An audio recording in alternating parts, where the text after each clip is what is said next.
Today we will be talking about one of the preview features of Power BI, which is Power BI Q&A.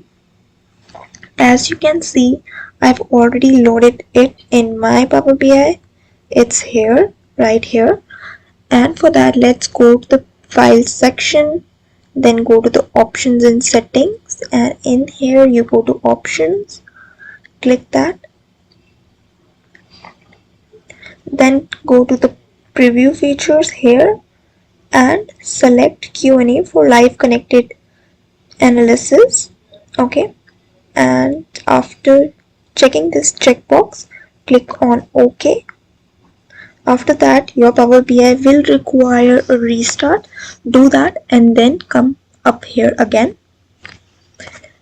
Now, in order to load a QnA feature, we will have to tap it here.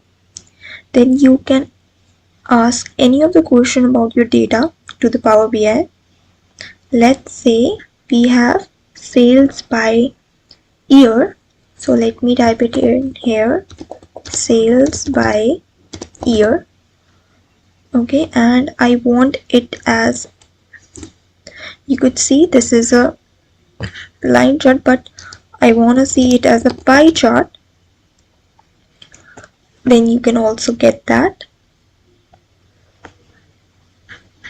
See how you can use this feature for your own good. And not only this, we can see it as a table, or we can see it as a card or a matrix.